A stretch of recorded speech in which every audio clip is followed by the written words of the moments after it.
Lassiter Factor.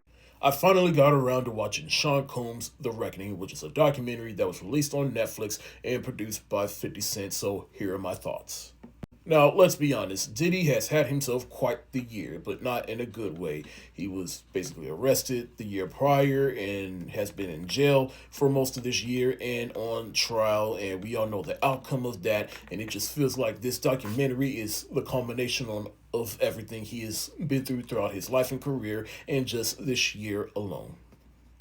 And 50 Cent, you are definitely a petty motherfucker. Now, as for this documentary, I feel like I walked away feeling like it told me things that I already knew, but at the same time, it also gave greater context to some of the things I already knew. I think it's mainly episode 3 and 4, which is for the most part all the stuff that I already knew or was already aware of or has been covered up extensively throughout the year. But it was mainly episode 1 and 2 where I just walked away like, yo, what the fuck? They gave greater context to his relationship with his mother, in which there were times where he put hands on her, and because she was a single mother, she had to play both mother and father. And she often did some questionable things that played into the person that he would become. His treatment of the artist at Bad Boy Records, how he would walk away with more money than he should have, and how his artists got less than what they should have gotten. You don't need me to tell you about how the East Coast versus West Coast basically took on a life of itself, and how Diddy was basically the almost the catalyst of it, because in a way he was jealous of Tupac and possibly had something to do with his murder. Could have possibly had something to do with the death of Biggie, but the biggest fuck you moment from Diddy for that situation is that he basically paid for Biggie's funeral with Biggie's own money. What the of that whole shooting that took down when he was dating Jennifer Lopez, basically Sean took the fall for that and went to jail for 10 years.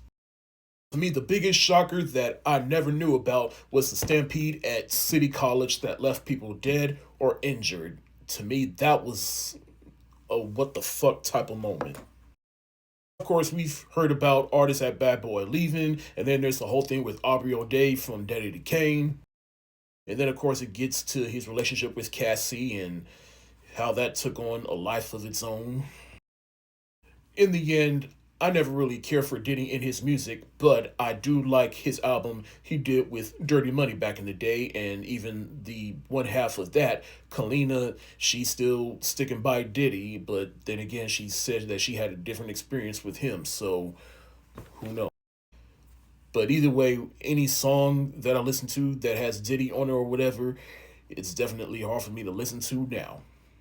As for the documentary itself, it's pretty standard. Nothing special. It is just a documentary. But as for the content of it, yeah, it's definitely worth watching. You probably know more than you want to about Diddy or need to know about Diddy.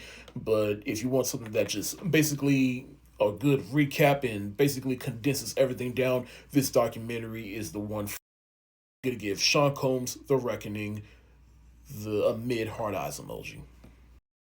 Thank y'all so much for watching. Have you seen this documentary? Odds are everybody and their mama and daddy has seen it by now. So just let me know what you think in the comment section below. This is your boy Bangful B of the Lassiter Factor. Stay safe, wash your hands, peace.